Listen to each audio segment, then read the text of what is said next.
हमारा कोई मुस्लिम नेता रहा ही नहीं। समझिएगा बात को, मुस्लिम का कोई मुस्लिम रहनुमा नहीं रहा है। हमारे रहनुमा सुअर पालने वाले और सुअर खाने वाले ही रहे हैं। और जहाँ तक बात दलित मुस्लिम और पसमानदा की है, ज़्यादातर जो दलित मुस्लिम जो आते थे, कहीं न कहीं वो भी इस्लाम से पहले उनके भी जो अकाबिर थे वो भी सुअर पालते थे और सुअर खाते भी थे। अब रहा बात जिन्ना कौन थे। जिन्ना को बताया जाता है कि वो सुअर खाने वाले थे।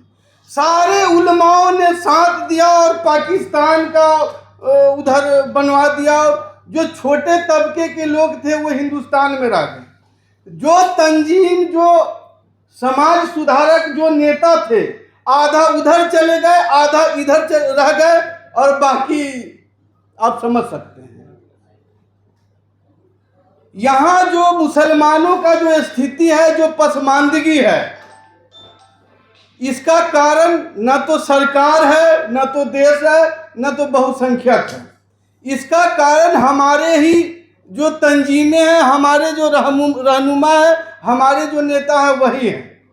जब मुगल काल था, उस समय भी मुसलमानों का स्थिति कुछ खास नहीं था, जबकि वो मुसलमान थे। अंग्रेज आए, वहाँ भी हमारे बड़े बड़े मुस्लिम लीडरान थे जो नीति व्यवस्था बनाते थे, वहाँ भी हमारा उत्थान नहीं हुआ। आज़ादी के बाद से भी हमारा कोई उत्थान नहीं हुआ और आज तक हम पसमानदा हैं। यहाँ कहा जाता है समानता की बात। इस्लाम हमें समानता सिखाता है, लेकिन समाज हमें समानता नहीं देता है। जो जातियाँ हिंदुओं में है वही जातियाँ मुसलमानों में भी है। अभी साहब कह रहे थे कि इस्लाम में आके नुकसान हुआ। हमें आखिरत का तो फायदा हुआ है इस्लाम अपना कर। उधर भेदभाव छुआछूत से निकलकर हम इधर समानता की ओर आए हैं, मसावात की ओर, इक्वलिटी की ओर आए हैं। क्योंकि पैगंबर मोहम्मद सल्लल्लाहु अलैहि वसल्लम का जो आगाज हुआ था समानता से ही हुआ था।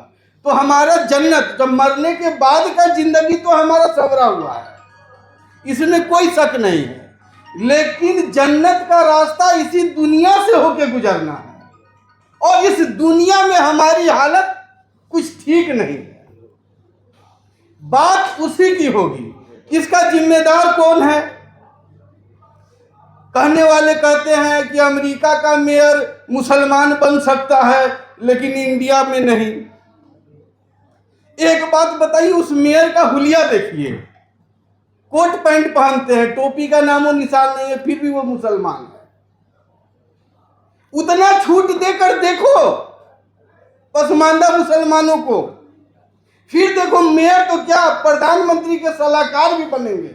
मुसलमान मुख्यमंत्री भी रहे हैं, मुसलमान गृह मंत्री भी रहे हैं। आज कहते हैं कि हमें हिस्सेदारी चाहिए, सांसद विधायक बनने के चक्कर में मुसलमान पसमानदा का दो ही जगह यूज होता है, या तो चंदे में अल्लाह के नाम पे, या तो सियासत में वोट देने के लिए। तीसरा कोई बीच में पूछता ही नहीं कि उसका रख रखाव क्या है, कैसे रह रहा है, कोई पूछने वाला नहीं है, न हमारे नेता न सरकार के तरफ। अब रहा बात, लोकतंत्र चलता है भीड़ से, सरकार चलती है भीड़ से। सीधी सी बात है, जो उसको वोट देगा वो उसका उत्थान करेगा। लेकिन बहुत सारे ऐसे मंत्री हैं जो उनके जाति का वोट नहीं है सरकार में, फिर भी वो मंत्री हैं। मुसलमान कहते हैं बीजेपी ने मंत्री नहीं बनाया। बहुत मंत्री मैं जानता हूं जिनका वोट ही नहीं है जाति का, फिर भी मंत्री है। ये टैलेंट मुसलमानों में क्यों नहीं है कि हम वोट ना देके भी सरकार के योजनाओं का लाभ उठाएं? मसला ये है कि हमारे पास संसाधन है नहीं। हमारे पास जकात फितरा का जो पैसा आता है वो एसी फ्लाइट तंजीमों और बड़े बड़े होटलों में प्रोग्राम करके खर्च हो जाता है। बाहर से पैसा आता है, यहाँ से भी वसूली होता है, लेकिन जो जमीनी स्तर पे हमारा विकास होगा वो सरकार की नीतियों के द्वारा ही होगा। और पसमानदा मुसलमानों को सरकार से दूर रखा गया। हमारे पिछड़ने का सबसे बड़ा कारण है। अब जब घट रहा है, अब कि पहले 30 थे, अब 24 मुसलमान सांसद हैं। सांसद तो खुद गाली सुन रहा है संसद में मुसलमानों का, वो क्या बचाएगा 15% को। एक सांसद, एक विधायक मुसलमान का औकात नहीं है कि मस्जिद और मदरसे के अहाते में एक चापाकल गड़वा दे। मैंने आंखों से देखा है। वही हमारे बहुसंख्यक भाई हैं, अब वो किस फंड से बनाते हैं, वो मंदिर का चबूतरा भी बनाते हैं, मंदिर भी बनाते हैं। अब वो पर्सनल बनाते हैं या उससे बनाते हैं, लेकिन हमारे एक भी विधायक सांसद का औकात नहीं है कि किसी मस्जिद या मदरसे के अहाते में एक चापाकल भी करवा दे। बस यही लफड़ा है कि हमें बीजेपी से और आरएसएस से परेशानी है। संविधान की बात होती है, संविधान की बात होती है कि संविधान खतरे में है। जब संविधान खतरे में पड़ेगा तो पूरा भारतवासी खतरे में जाएगा, ये सिर्फ मुसलमान ही खतरे में जाएगा। संविधान अगर कोई उठा के ओरिजिनल कॉपी गंगा जी में बहा देता है तो वो सबका जाएगा कि सिर्फ मुसलमान का जाएगा। ये डराने धमकाने की राजनीति के कारण और जमीन पर काम न करने के कारण हम मुसलमानों का ये हाल है कि हम रोड पर नमाज भी नहीं पढ़ सकते हैं। हाँ, अब रोड पर नमाज क्यों नहीं पढ़ सकते हैं? यूसीसी आया था कि भाई हिंदू मुसलमान समानता होगा, सबका समान बात होगा। हमने उसका विरोध किया। जब हमने यूसीसी का विरोध ही कर दिया तो हम कहने वाले कौन होते हैं कि कांवड़ यात्रा रोड पर चलता है, मुसलमान को पढ़ने नहीं देता है। हिंदुओं ने तो विरोध नहीं किया। तो जिसकी लाठी उसकी भैंस।